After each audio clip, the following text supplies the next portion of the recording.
there's all these rules. Mm-hmm. There's all these things, and now everything should fit. Yeah, nicely in a drawer, in little boxes, and you can put it on the shelf. Yeah, I hear you. And only open it up when somebody says, "Hey, do you remember where we put the jewelry?" And you after you spent 2 cans of WD-40 to open the hinge. Yes, that is everyone's BPMN library these days. Oh, that sounds terrible. Yeah. Welcome to the What's Your Baseline podcast. In this show, we talk about our experiences and lessons learned in enterprise architecture and business process management. What's Your Baseline is designed to be for everyone. Newbies who are just getting started with these topics, organizations who want to improve their EA and BPM groups and the value they get from it, as well as practitioners who want to get a different perspective and care about the discipline. Each episode will tackle different key topics, providing context, background, best practices, and stories from the road, inviting you to learn from our challenges and successes, and demonstrating key tools to help you set up your practice and get the most out of it. I'm your host, Roland Wolt, and I'm joined today by my co-host, JM Erlinson. Hey, JM, how are you doing today? I'm doing great, Roland. It is a bright and sunny day again in Toronto, and I'll take those any time of year, but particularly in spring. I love spring. Tell me about spring where you are, Roland. Well, actually, I see a couple of leaves outside, so that's really good, and we have the cherry blossoms here in DC. So last weekend was the peak of the cherry blossoms, and it was really nice. So I don't know. Do you know about that? Yeah, I've heard about it, but I got to be honest. I've never been to the Virginia area in the spring to see them. Tell me about how do you go and visit them and become a tourist in this area? Well, that's the mechanical question. You take your car, you take the metro or whatever, right? But what's your process? Yeah, hey. But back in the 30s, Japan donated a couple of cherry trees, a lot of cherry trees to the United States. And they planted it around on the corner of the mall, around the Tidal Bassin where the Jefferson Memorial is and all that type of stuff. And it's really nice because in spring, and that's the first sign that spring is here, they're all full in bloom and it's a huge tourist attraction. And obviously they make a festival around it and people walk the mall and look at the other monuments that they have there and all that type of stuff. So really interesting. So we're at the end of March now. So if you hop quickly, you might see some cherry blossoms. I mean, it sounds fun. Honestly, if I'm going to go see cherry blossoms, I know where I'm going, and it's Kyoto. It's where I want to be, but not yet, my friend. Not today. You have another job today. Although it's not equal excitement, but I'm also very still excited about today's podcast because we have what I believe to be somebody on who's got a really good challenger spirit to the understandings and accepted ways of practice for business process modelers and folks who are looking to do a business process analysis. And I couldn't be happier. So Roland, why don't you introduce this fellow and what our topic is for today? Oh, yeah, absolutely. As you might recall, JM, in one of our baby episodes, we spoke about notations and frameworks and all that type of stuff. Mm-hmm. Since then, we not only aged, not particularly well, at least I didn't, but we have a couple of more episodes under our belt. And I'm happy to introduce you to our friend Walter Bril from the Netherlands, who got his fame on being one of the inventors of one of those process notations called UPN. So welcome, Walter. Oh, thanks for having me. We're really excited. I got to say, I've seen a bunch of buzz around UPN, and it seems like that space is incredibly hard to get into. How do I fight back against, or I guess fight back, how do I fight to establish myself as a standard in an industry that already appears to have decided upon its standard? That is a hard process. So let's tell you a little bit more, our audience, about who Walter is, and actually, in his own words, let's get you to tell us, how did you get here? Tell us a little bit more about your career and experiences as somebody focused on process, focused on excellence in organizations. You want a summary or just the whole story? Oh, we got plenty of time, and JM has a lot of virtual scissors to cut out stuff, so don't worry. Well, give us a journey. The idea is sure. Help people understand, how do you get there? Yeah, sure. Okay, so long time ago, and that's a really long time ago because I'm like over 50 now. But I was actually a Unix system administrator, and that's really a long time ago. So tech background, administering supercomputers at one of the biggest research institutes in the Netherlands, TNO.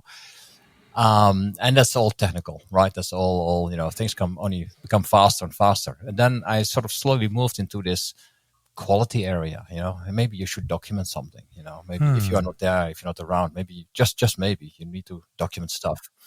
Maybe you need to think about flows, about processes. And then so slowly I sort of got into this process area. So I don't know if you know that book written by the late Michael Hammer about Beyond Reengineering, it's called. Beyond Reengineering is one of the very first books I read that sort of completely got me. So I went like, this is cool. I need to do something, with that. And that's the moment where I sort of probably, I think I decided to go with process and process notation. Not just notation, but with anything that has to do with processes. Not the technical stuff per se, but just in general.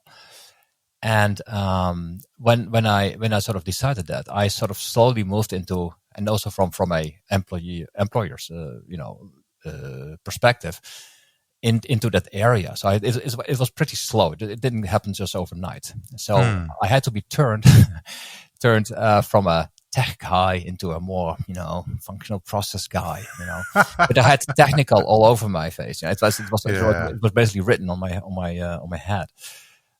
So it's quite a tricky time to actually get rid of that technical label, and still. However, I moved on, and let me think, this was in 98, I think, I decided to actually really jump the bandwagon of business process management, as you wish. And then actually things went pretty fast. So basically, I was one of those consultants that sort of had, this little case with Word, PowerPoint, Visio, helping customers. Hey, look, this is how your stuff works. And, you write a report, and then they could make decisions about it. And do this over again and over and over again and over and over again. Until one moment, I got across a guy that told me, hey, you should look at this software because this is so cool and it is way better than you and your Word and your PowerPoints and Visio. And I went like, yeah, software, but the thing was, it was at the time called Nimbus. It was like, no, it was not even called Nimbus. It was called Control. And it was distributed on 7 diskettes. Oh, back in that old time, yeah. That's a very long time ago. I was early in the evolution of process modeling platforms. I mean, I know in the late 90s, you were looking only at version 1s of some of the software we consider standard today, or early in version of those. And then actually the guy who sort of urged me to actually start using that, he said, fine. So if in the morning you can learn this, and then in the afternoon you can run your first workshop. And I was like, yeah, right. But then the very first thing that struck me on that approach was it had only one symbol. It had only one rectangle. And I was like, hey, that's odd. I'm used to way more symbols and stuff. And so we didn't have anything that it wasn't called UPN or whatever. There was no names. It was just a very pragmatic approach to show people, look, this is how things work. But before we get into this, and I would love to hear more about the origin story of it, we typically start with having our audience get to know our guests a little bit better, right? So maybe you can give us a little bit of insight into you as a person. What are your hobbies? What are your interests? What are the bucket list items? And all these type of things. I'm just way too enthusiastic. So okay, here we go. Basically, again, way back, in the 90s.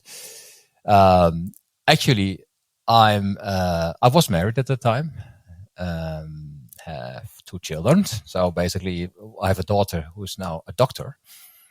And a son who's in operation, or he's actually studying for operation assistant, I think it's called. I'm not sure what the English phrase is. So both are in the medical sort of area, which makes me a very proud father, of course. Hey. And from a from a hobby perspective, all these things. I mean, I'm a runner. I like workouts. I read a lot. I'm a musician. I paint occasionally. So pretty creative character, I would say. Love to walk, not just run, but also walk and sort of enjoy the environment. And then you just mentioned these beautiful trees and stuff. Yeah, I love them. I mean, I live in the south of the Netherlands, which is just awesome. There's hills. Yeah, really, there's hills. It's not just tulips and flats, but it is serious hills and there. clocks and windmills and ice skating on canals. Yes, and bicycles. Yes. Well, those no we don't have. stereotypes, please. Yeah, the thing is, I do have a map that actually describes how to how to produce wooden shoes.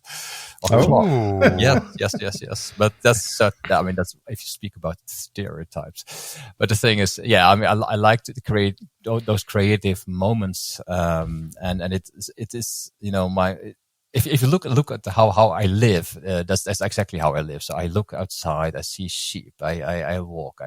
So it is a lot of things I like, but obviously the core is process, right? Process all over, and that's still so. I mean, even currently with my job at Elements, it's still process.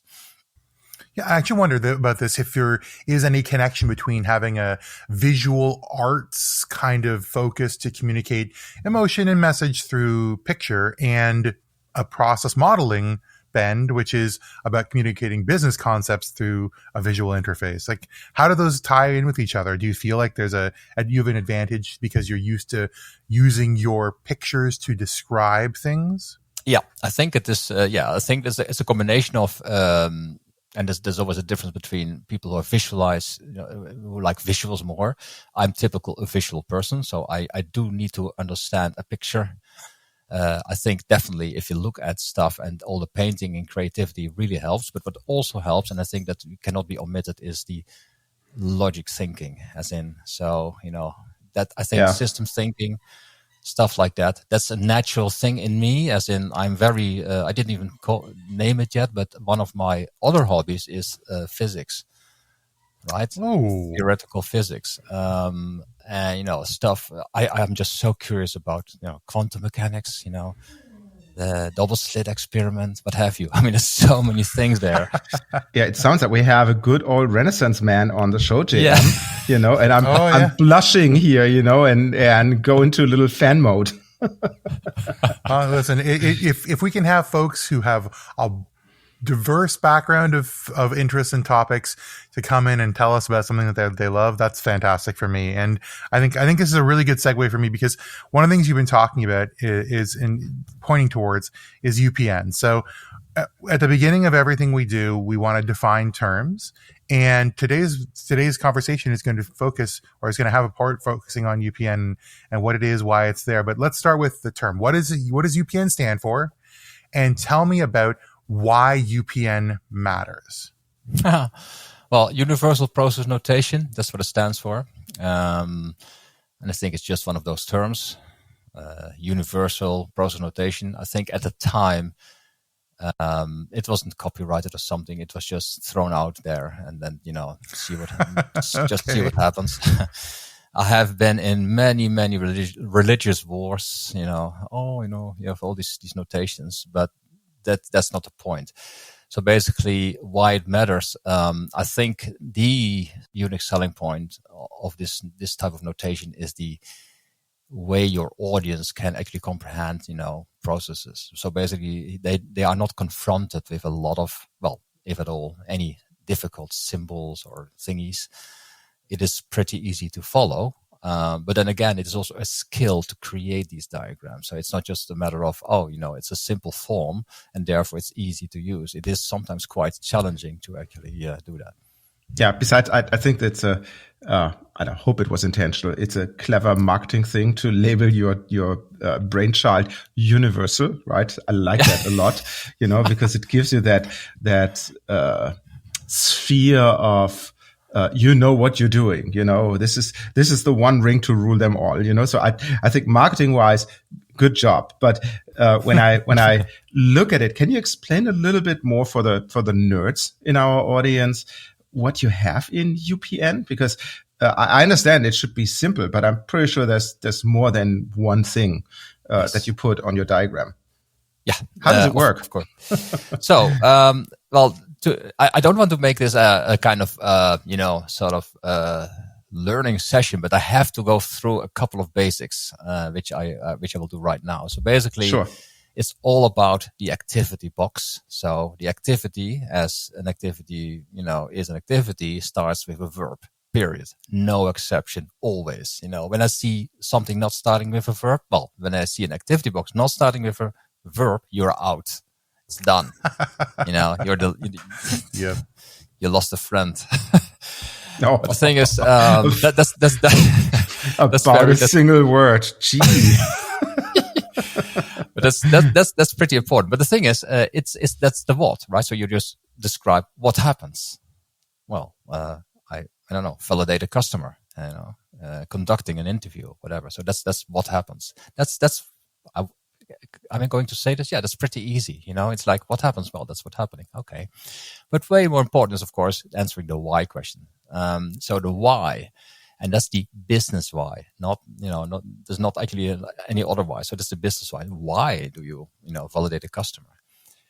And what you see often is that in, different notations, but people sort of tend to, I would say tend to go to statuses, as in, well, you validate a customer, and therefore you have a validated customer. Yay. Mm-hmm.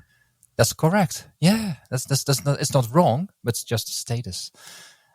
If you go and you can go actually ask ChatGPT that. It's a marvelous tool to actually get all the answers. So if you ask ChatGPT, so why would you validate a customer? Then the thing comes back with, to mitigate risks. Ooh, wow. So validate customer, risks mitigated. Now that's an interesting one, right? So certainly we have answered the business why. So we now can justify why we want to spend money and time on that activity. So we have answered that business why, and I think that's so incredibly important. The very first question I had actually a conversation the other day. I think it was this week or last week. I don't know. It was all about why would you do this, or why would you do this? No, stop. First, you have to answer, why do you exist as a company? Mm-hmm. Right? And if you cannot answer that, I'm not even going to start mapping anything. Oh, that's deep.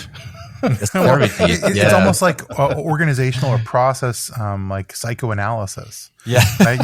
You're trying to figure out what your deepest, darkest secrets and motivations are, and how you can realize those in the way you choose to live your life. Yeah. It is not bad. It is a very, I like to, to be an extremist on that field. And the reason why is actually pretty simple, because if you don't, then you might have not that much quality in the end. So I really want to understand why you do stuff. And then, if you can then justify as to why you do stuff, that's great. Obviously there's also a starting point. So when does it start? That's the when question. When does this activity start? When, call comes in. Okay. That triggers the activity, right? So there's the when. So we have already answered 3 questions of 5 questions. So we have answered, what happens? Well, I validate a customer. Why do you do that? So I have my risks mitigated. Okay. When does it happen? Well, when there's a customer call or a contact, whatever. And then there's 2 more questions. So one of the other questions is, so who's doing that? Oh, we need a role. So that's the other element we have. We need a role or a resource or something. And then, of course, you can sort of, from a granular point of view, could actually go the Rusky way, the Rusky way is like, is this role in this case, in this specific context, is responsible or accountable? But that's another thing. So we have now answered 4 questions, and then there's this 5th question. That's, how do you validate a customer? How do you do that? Well, let me show you by drill down, and that's the other unique sort of the unique selling point from what we call UPN. It's a hierarchical system. So basically, it's basically nothing more than a decomposition of your process, right? But it is just hierarchical. So basically, the way I look at stuff is, what do you do? Well, I validate a customer. Why do you do that? So I have my risks mitigated. When does it happen? When there's a call. Okay, who's responsible? That's the customer representative or whoever. How do you do that? Oh, let me show you. Drill down. And that's it. If you stick to those 5 questions, then you are running for, then you're basically using UPN. Yeah, that makes sense. I wanted to ask something about one of the questions you asked, which is about the who does it. I know you said the word role, and I know that we haven't really covered this very extensively on our show yet, but talk to me about the difference between how you might represent the human impact here. So as a role versus as a position versus as a person versus as an organization versus all these sorts of things. How do you choose to conceptualize human actors in a process? Right. So basically, and again, I'm an extremist. So basically, when I look at activities, I want to see what role fits best to execute that activity. So, for example, on a human way, cut a tree, you might want to have a role as a lumberjack, right? That's your current role. However, a role could also be something else. It could be automation. That's we call this in Elements. We call these things resources, but fine. I tend to sort of look at them as roles. What do you need? And here's an interesting thing. Of course, we distinguish between human role, or it's automation, maybe a facility or what have you. I mean, there's multiple types. Mm-hmm. Okay. But the thing is, and you might have come across those, I think, swim lanes. So basically, when you look at swim lanes, which we support them, but it's not really the way to go. When you already have existing roles, many times we tend to force a process through an existing structure. So your organization structure is already there with all the roles and positions and politics and what have you. And then, we need to change this process. But careful, don't delete this role. This role or position still needs to be there. Yeah. I tend to do away with roles, when I start to look at the process. I just look at it and, what needs to happen. Yeah, that's what I recommend doing in workshops as well. Do workshops, and I said it on a different podcast, do workshops in multiple phases, in multiple steps. And the first step is just look at what is actually happening. Yeah. What does trigger this process? What is the flow? When do I go left? When do I go right? And all that type of thing. And then I have people in the room. Remember those times when you had people in a room? And I go through the room and have them nod, oh yeah, we all agree this is the process, how it should go. And then I send them home, right? And then clean up the model, obviously send it to them or point them to the published version, whatever. And then a couple of days later, we meet again. And then we talk about roles and systems and all that type of stuff. And one thing that you notice, especially if you use a notation that uses swim lanes, you notice that people become possessive. Oh, this is mine, and when you go and take, this step, you have 2 swim lanes. Step 1 and 2 are in swim lane A. Step 3 is in swim lane B. And then all the other steps are back in swim lane A, right? And you say, that doesn't make sense. Let's take step 3 and move it into A. It's much better. And then people, they freak out, right? Because they think they get fired and whatnot, So that is obviously a very tricky thing to navigate. And then I pull out my card out of the hat and said, but I don't understand. You agreed to this process, right? In our last meeting, and I played dumb, and start opening that conversation. Yeah. But I think what people need to understand is there's a difference between a role and their position. And that a position will have multiple roles during the day. You're a father, you're a dog owner, you're a podcaster, you're, whatever, right? You have multiple roles that you play. And this is one of the big hurdles. But we're going to talk about hurdles and how to overcome them in the second segment of this show. Mm-hmm. What I'm interested in now, Walter, is actually, I understand you came up with an idea for a notation. How did that story evolve? Did you go write a 300-page book and you went shopping to all those standardization organizations and became the stamp of approval, or did that story play out a little bit differently? I think you have the This is great. So this is the very first time I can actually tell this in a podcast. So what is the real story behind UPN? We knew it. We knew it. We were sitting on that question for years. Yeah. Okay, here we go. So basically, when I started working with Nimbus, Nimbus already had this whole concept of, don't overcomplicate things, just write down what you do, the what. So they already had the what, right? Then they had what I think at the time was called inputs and outputs. So it was a little bit, IDEF 0, it was a little bit it was a little bit like that. Mm-hmm. And I was still in the beginning when I started, I was still a little bit sort of, in this IDEF 0 mode, as in like, ooh, this is cool. Here's an activity, there's controls, there's inputs, there's outputs, mm-hmm. and you had this sort of little, trapeze, where you go actually and then we go down and we go down and we go down, and then one of the founders of Nimbus came to me and said, "What are you doing?" He said, "Oh, this is great." "Oh, no. You have to be way more creative." And I'm like, "Oh, okay. Just write down what happens." "Yeah, I did." No. You're still in the structure. Mm-hmm. Yeah. So the structure is limiting you. So I shouldn't know. You shouldn't do a structure and stuff like that. Okay, cool. Mm-hmm. So that's the moment where I actually, and I can mention his name. So this was Mark Cotgrove in Nimbus. So he sort of really helped me sort of looking at this from a different perspective. And, over years, you're sort of using this. You don't call it UPN. You just do your stuff, right? And then suddenly, as you probably, I don't know if you've traveled in your life. I guess you did. I traveled a lot. So yet another hotel, yet another, what the hell am I going to do now? No, I'm not going sitting at the bar. I'm just sitting in my room and looking at a screen and, so maybe some theoretical physics, but maybe just look at this diagram, which I was crafting for this customer. And suddenly I went like, wait a minute. If I ask what, I can answer the what. Oh, this is cool. And I'm always sort of answering a why, So it sort of appeared to me there's a pattern. So, and then suddenly I came up with this, okay, so there's a what, there's a why, and there's always a trigger, Mm-hmm. Let's not call this input. Let's just, at Nimbus, we already sort of went, no, this should be called an outcome, not an output, but an outcome. So just to avoid all the different, religious wars, say. Yeah.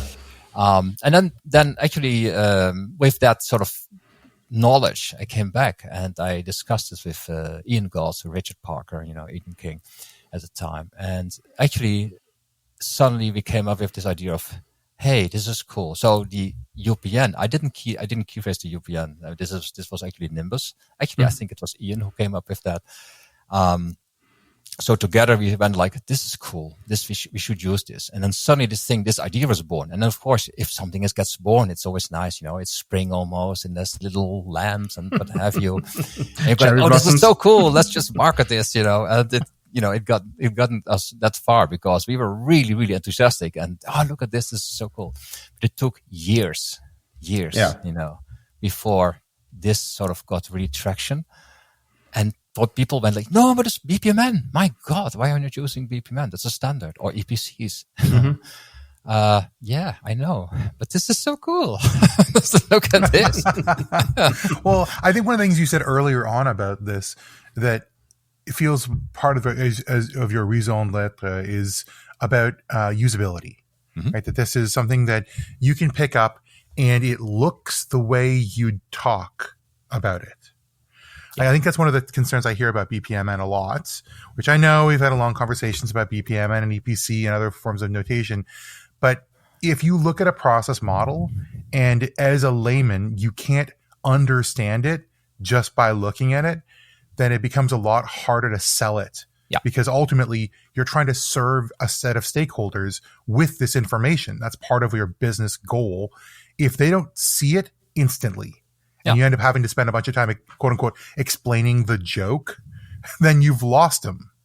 Absolutely. And I like this bridge, by the way, Jem. The bridge is, and you have gone to school, and there was this diagram or whatever, some image, some sort of thing that explains something with a lot of symbols and colors and what have you.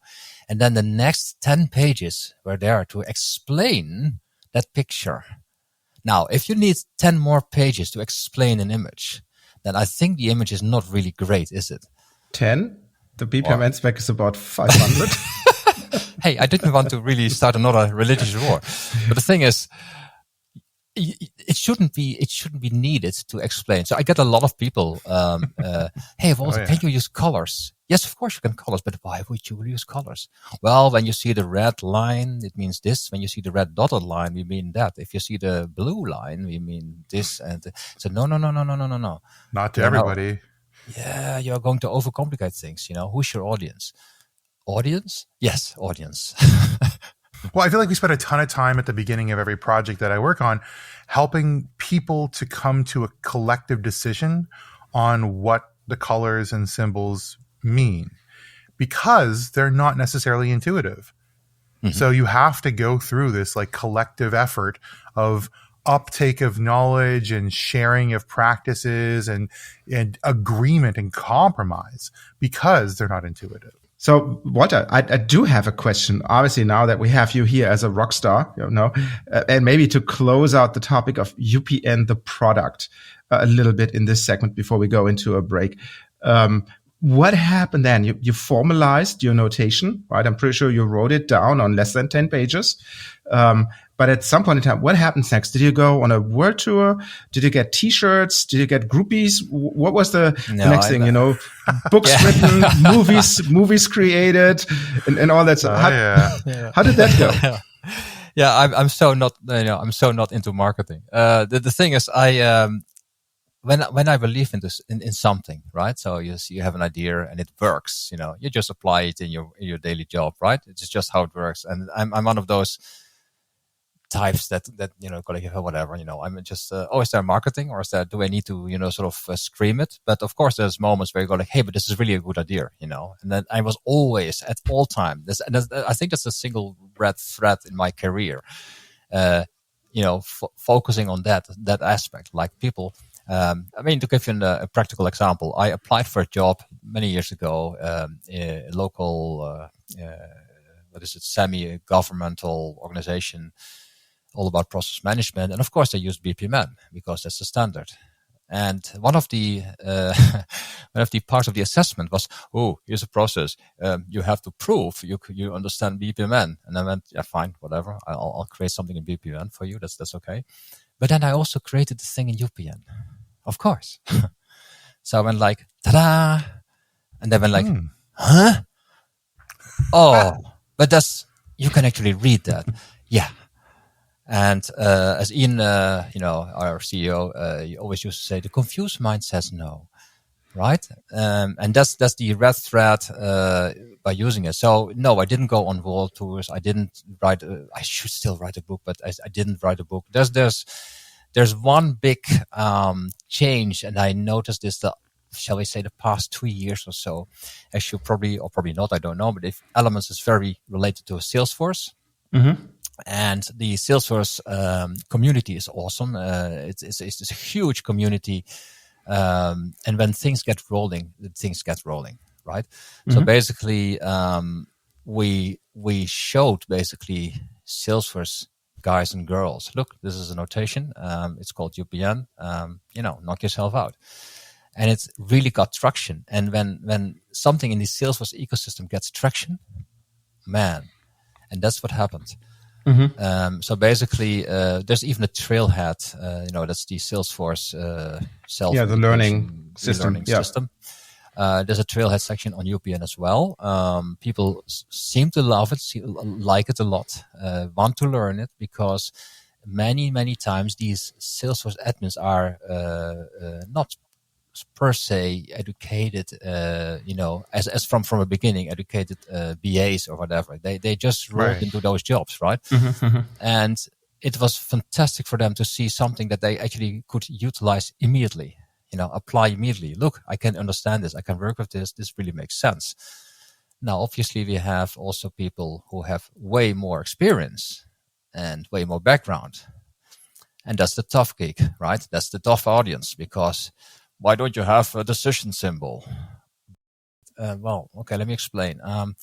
You can actually do decision stuff, in UPN, but let me show you. Yeah, but that's not really working for me. Okay, so basically, you have to be very careful with the audience, And therefore, guess what? You can refer to the universal part. It's universal. It's a universal language that hopefully, benefits a lot of people. And then I'm talking about business people, not necessarily technical people, but it doesn't rule out technical people. So there's no rule that says, oh, you should UPN and then forget the others. No. Why wouldn't you use UPN as an umbrella and then VPMs or Visios under there? That's fine. Yeah. And it seems like you're trying to pitch a big tent to invite everyone else under it. And I think that's a really good point for us to take a quick segue into a musical break and then to part two, the how we can put up that tent, how we can bring people together. We'll leave you with a question or a set of questions before we go into our break. So think about your notations you're currently using.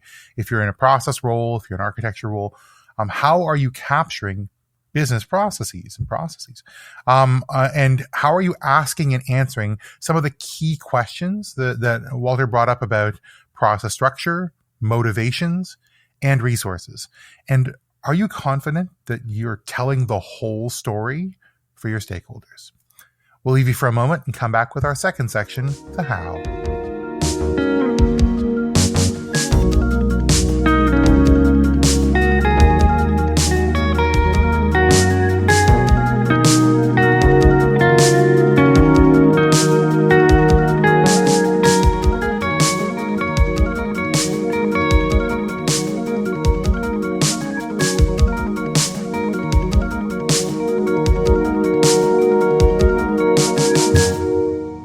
Welcome back to the second segment of our show today, talking about UPN with the excellent Walter Bril, a Renaissance man, as we established 20 minutes ago.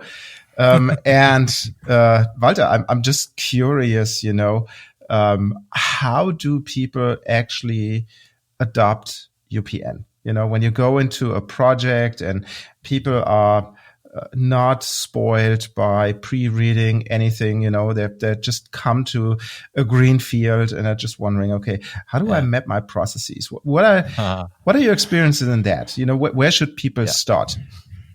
I didn't even mention it yet, but I need to start with a little anecdote here. So basically, in the early days, when I was using UPN, but it wasn't called, I didn't have that label at the time. Mm-hmm. And an account manager came to me and said, so you're this guy who's mapping all these processes, right? And I said, yeah, that's me. Yeah. I don't care. I just need price lists that are correct, because I'm an account manager. I need to go out there and I need to be and sell it. Sell stuff. I need to rely on information. I don't care about processes. And I'm like, oh, okay. So if I show you a diagram, you will not get excited. No, he wasn't get excited. I said, okay, but if I show you a correct price list, with all the current numbers and stuff, would it help you? Oh yeah, that would be great. Ooh. Mm-hmm. And that's the moment where I thought, ooh, yeah, you can write as many diagrams and process diagrams and maps as you want. But if nobody's going to reuse them or utilize them or read them or understand them, it doesn't make any sense. Mm-hmm. So we need to add another ingredient. And that has everything to do with change management. So we need to add the ingredient of practical approach, a practical way. And that's what I did at the time. So at the time, I went so if I make sure that you get the correct price list every time you go out there, would that make you a happy guy? And if you can get that's great. Yeah. So what I did, obviously, at the time with the mechanics, I just attached, a version controlled, I think it was an Excel sheet or whatever, but fine. It was controlled. It was in the right context. We didn't mention the word context yet, but it was in the right context of the process map. Now, he didn't care about the process. He cared about that sheet. But because the sheet was in the right context and it was always constantly updated and he got hold of it, so he subscribed basically on the sheet, he came back to me and was like, this is a great tool. This is a great approach. I love it. It's always right. He didn't care about processes, but he cared about the practicality. And I think it's one of the, shall we say, big challenges if you map processes. So who's your audience? And I think UPN is very much related with that practical approach. So it might not be mathematically correct, or it might not be complete, maybe sometimes even blurry. Mm-hmm. But it's incredibly practical. And that's practicality that really helps. Yeah, and we're looking at practicality. One of the things we want to talk about is how practical is it to communicate our ideas, right? And business process is ultimately serving the operations of your business. If your business people can't understand what they're seeing on the page and they don't know how it serves them, then automatically you're not serving their needs. Mm-hmm. What you're doing is just creating more deliverables. Yeah. I think we can all agree we don't need any more deliverables, friends. we're up to our eyeballs in deliverables. What we need is clarity. We need insight. We need communicatability. We need transportability, and we need to inspire a sense of order in the operations of an organization. And it feels like that's kind of what you're leaning towards with this. This might not be the full requirements document that defines the automated steps for a system, but this is a sense of order and purpose for the organization as you're building out how we want it to run. Yeah. And getting to that point, you talked about change management. Tell me what role these UPN models, in particular, UPN as a notation, plays in a change management approach, particularly for process change, for organizational change. Yeah. Well, I can actually add another example there. So basically, at Nimbus, we basically focused on the mapping. Here's a process, here's some attachments, as process-related information. Right. Could be anything from an image, a video, whatever, sitting in whatever storage. But it was just documentation. But then you had documentation, and there's reality, right? So we had documentation, reality, and reality is the daily reality. Like, oh, I'm now out there. I need it now because I have a big issue right now. So I need now access to whatever the documentation is. And that's a huge challenge if you have to look at, 2 windows, 2 screens or whatever, if it is not at hand. So basically, what Ian and Richard and Adrian came up with is, why wouldn't we connect this to a real world issue? And that was called, I'm right in an operational system. In this case, it was Salesforce, but and I now need to understand as to what the hell is this status field all about? I don't understand this flow. So connecting the, shall we say, theoretical world of diagrams, here's the flow, or here's the context, and reality. That's what I need to get out there. I need to get those invoices done today. And I don't know what to fill in right over here. Now, you could, of course, think about, let's just write a document and then just stuff the document somewhere. But then the document is outside the context of your process. And that's where the two worlds come together. And that's, I think, I think that makes a big difference. It might not solve everything, because reality is, as you know, currently we live in a world with, but the model told me to do this, or the model shows that, but fine. I'm not a model. Right? Oh, that is another so deep comment, but that's a different story. But that is a problem which I found very interesting, because it's still not solved today.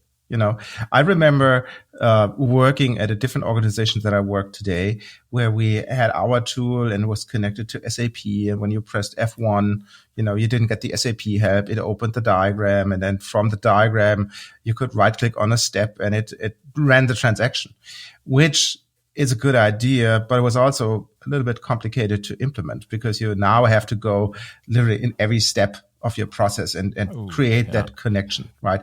But I found it interesting that, 20 years later, we still have the same problem, and it's still not easily done, and I see now attempts to put another layer on top of it with tools like WalkMe or Gainsight, where you have little tours and all that stuff. And I'm just saying, like, man, something is off. Why do we still have that problem?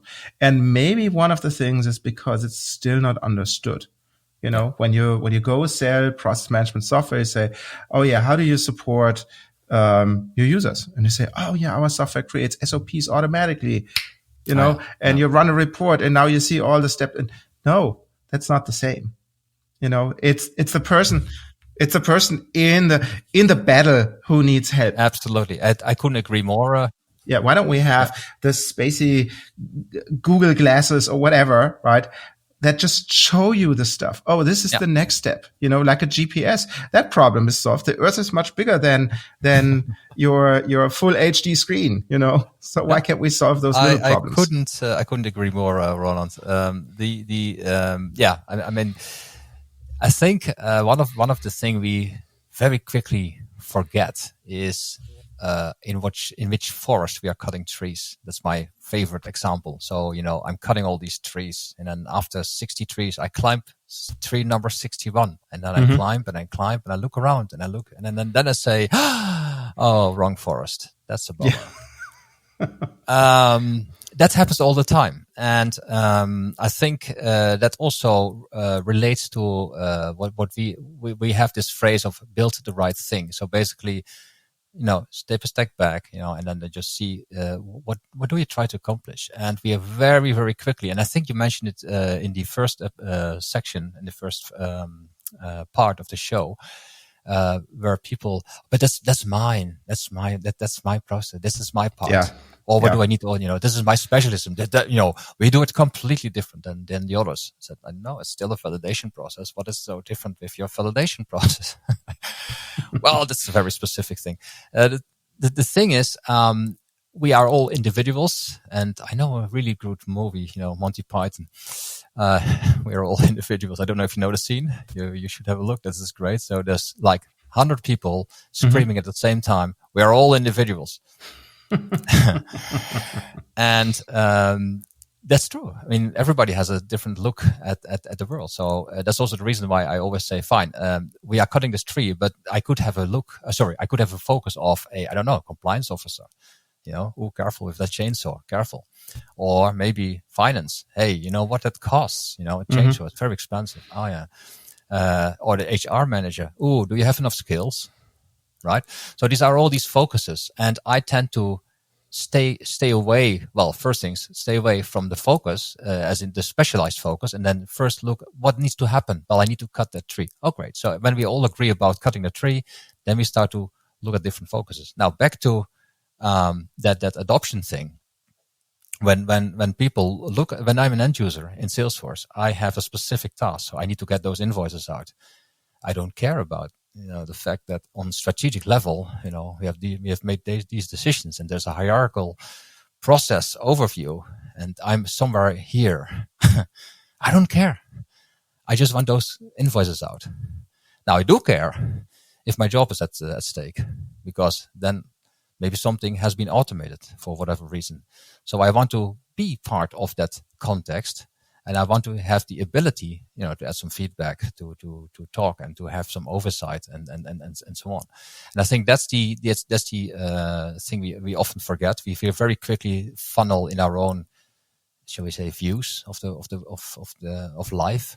Oh yeah, humans. Yeah, humans. It boils down to the same thing every episode. Yeah, we should rename it. What's your people, JM? How about that as a new name for our podcast? Well, we keep talking about organizational change management because ultimately what we are trying to do is document and then change and then manage that change through the documentation and through that as a channel for communication. So right now we're talking about implementation. Right, we're talking about this idea of bringing this to life. How do you enable the people? So how do you have the right kind of conversations with your stakeholders and with your end users to convince them to use the platforms and notations that you're bringing, and B, convince them that the deliverables that they're creating are useful and sustaining. Yeah. So it's not just a single serving. I like to call it the airplane food of process notation. You don't want that. You don't want people to think, oh, well, I'm only here for, this particular thing, and then it's gone and it's dead. And why would I even care? I do have an answer on that. So let go. And let go means you are servicing a very broad audience in principle. So there's all these individuals. And like I mentioned in the anecdote with the account manager, he only needed this correct price list, right? So he didn't care about processes. But then afterwards, he went like, actually, this is actually quite a great idea. I still don't like processes, but I'm getting there. So that's how you slowly look at, take people, show them the context. To give you another example, I have been in jobs where I had to fill in forms, like, I spent half an hour on this and half an hour on that and blah, blah, blah, blah. And now I need to also, write down my holidays and stuff. So there was one of those moments where you're like, oh, who's using that? Well, I don't know, but we just need to do that because that's for the administration. That's so not satisfactory. I mean, I hate that.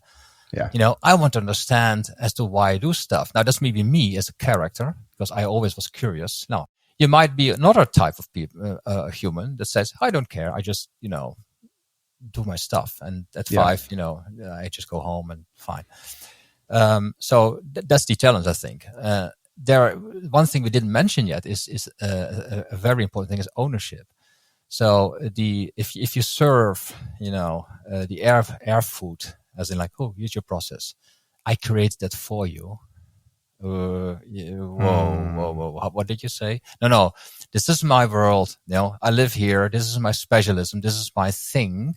I own this, and now you are going to tell me something changed, and you call it a process. And now I need to no. You want to add collaboration, give them something.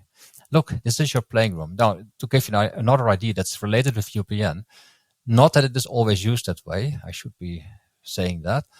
Is here's your little part you play a role in, not the whole thing, because that's a huge amount of diagrams and stuff. But imagine I create videos for elements, and that's a little sort of specialized task.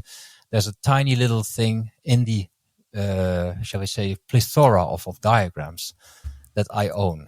Mm-hmm. And I'm also responsible for that. That's okay. It's my thing. It's my baby. And I can play around in there, right? So I own that. And if everybody owns their own pieces in the right context, right, in this hierarchical context, then in principle, things should work out quite nicely. Because somewhere is the sort of driver from the top levels. Yeah, I'm just wondering how that works in organizations that have 200,000 plus people, right? Because that's obviously a challenge if you're tasked with building a system and whatnot that should serve a gazillion of people. On the other hand, and you see that in all the whatever lean and Kanban and other approaches, that's exactly what you describe. It's the empowerment of the people who actually do the job, and there's obviously tons of success stories on that field where you say, oh yeah, people know the job best. And now if I work in a Starbucks, this is the best way how I organize my workplace and how we get the most efficient way of coffee into the bellies of our customers, right? It's a challenge. It's a challenge, I guess. It is actually, yeah, it's true. And I think I recently, not even sure if it was Peter Senge, I saw he did. It was something about. It was a process. It was an industrial process where actually, I think it was a wrappage of toothpaste, and there were little boxes, and some boxes were empty, and they couldn't find out. It was a very difficult thing to find out which boxes were empty. So they hired people to pick up the boxes to see, this one is empty, and then someone came up, we need to automate this because this is crazy. So we can now see and determine which boxes are empty, yes or no, and that didn't work. And the reason was because they never saw empty boxes again, and they were like, that's not possible. There should be some empty boxes, And one of the guys, and I don't know if it was Peter saying, but one of the guys, he put a blower, on the conveyor belt, a blower, and it would just blow away all the empty boxes, right? So only the full boxes came across.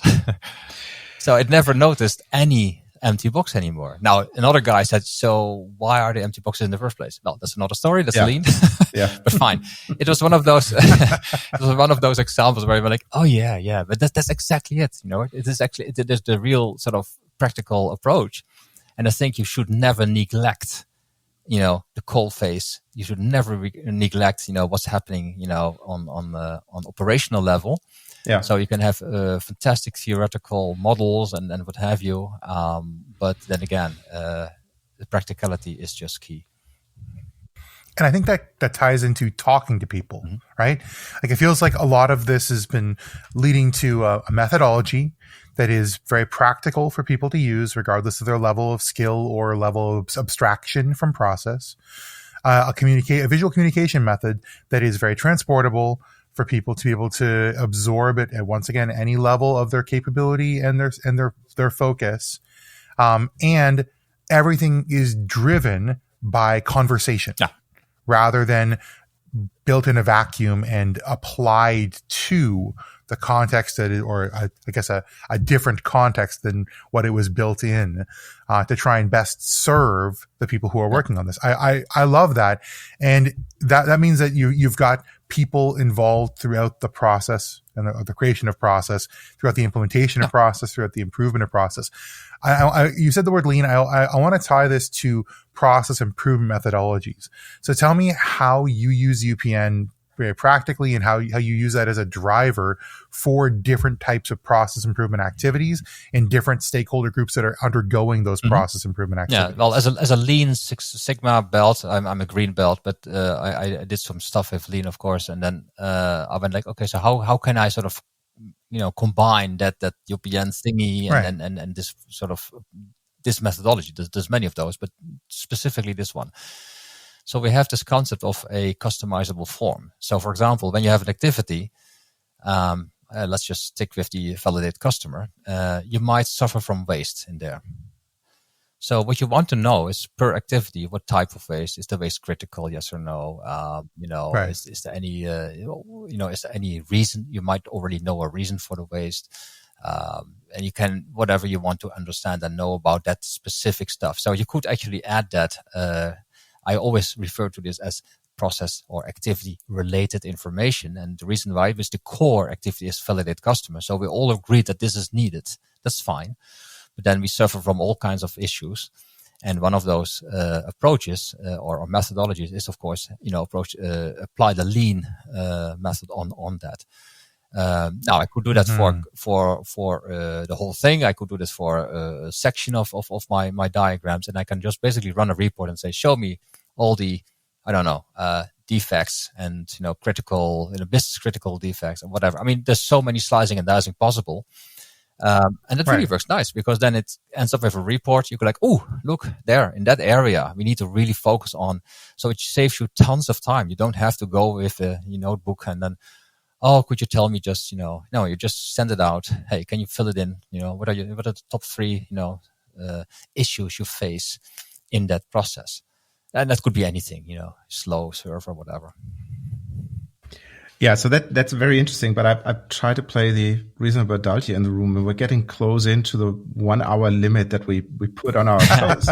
but before we break for our second segment or second pause that we have is, I do have a question that takes it up a level. What's next for UPN? What's next for Walter? So what are the next things that you plan to do? And obviously, what can the world expect from your brainchild, and how does it continue?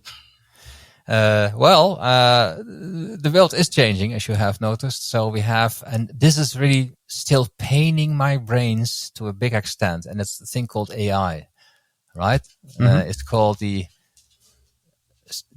how can you apply that knowledge, that stuff, in the process world. I think Harvard Business Review already sort of came up with an article on that a couple of weeks ago, I think. How would it work? And here's the thing, and I think that's a really important thing. Now, we could just go and say, fine, go to ChatGPT, whatever tool you want to use there, language model, ask questions, and ta-da, there's your stuff. There you go. But the only thing what you will do is amplify existing thinking. So basically, we collect all that thinking across the world, and that is process-related thinking, whatever, but we all collected all these artifacts.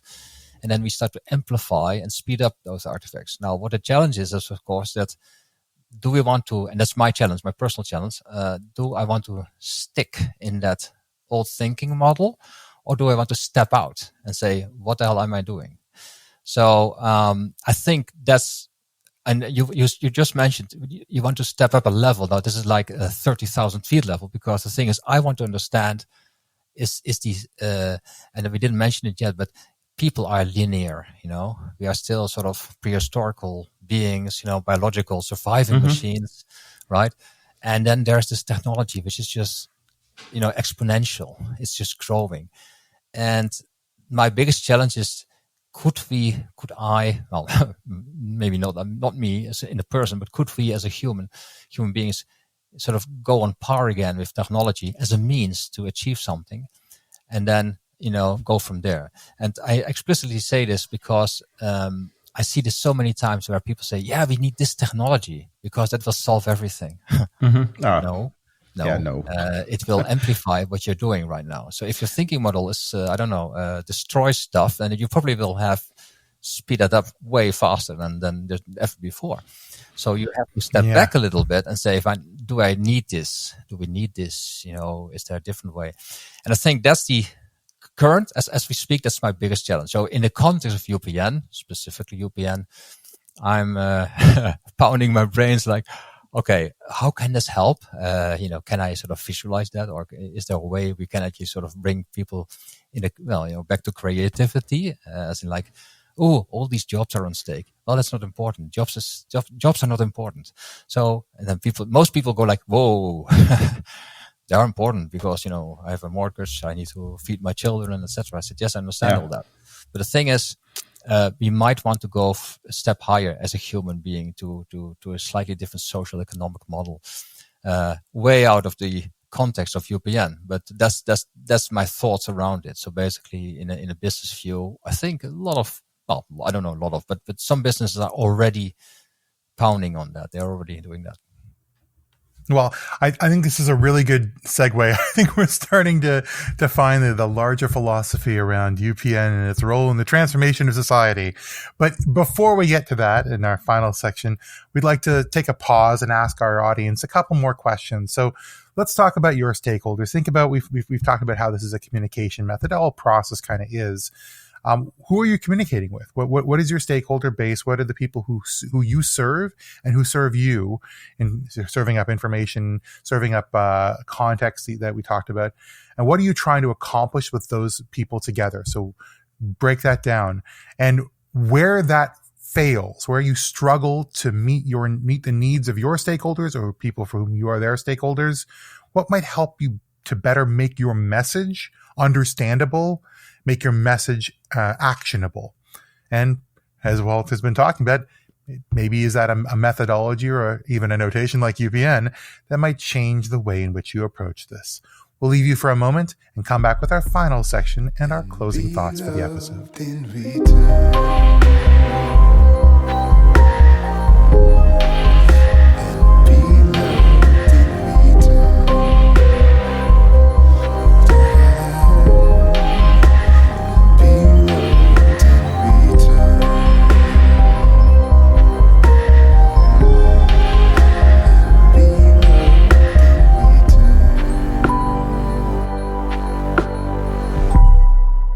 And welcome back to the last segment of our show today. And I'm so happy that we had Walter on the show. And I'm have to admit, I'm a little fanboy of the things that he did, because he made a dent in the process universe, I guess, by being one of the co-inventors of UPN. And I think it's very satisfactory to see people following your thoughts that you implemented.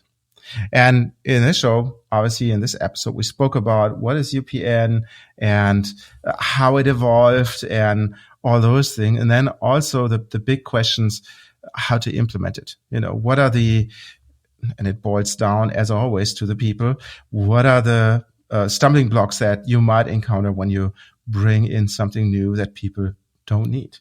But Walter, the most urgent question that I'm pretty sure everyone has by now is, well, this is such a fascinating person. How can I reach out to him? How can I contact Walter to continue the conversation? Well, I'm on LinkedIn. like everybody. Yeah. And like everybody. I mean, seriously. Walter at elements.cloud. I mean, that's, I think, the easiest way. So just my first name and then at elements.cloud. I think that's the easy way. I'm not really I'm not such a, that's LinkedIn is there, but I don't do much with social stuff, as in like, I have a Twitter account, but that's about it. I don't do Facebook. I don't do whatever, Instagram. And did we hear earlier in the episode that you're in the process of thinking about being in the process of writing a book? So you're like 2 steps away. I actually, so here's a secret. I actually bought a book about how to write a book. Okay, so early in the process. Yeah, very early. But I have 2 titles on my name. So I did actually co-author 2 books.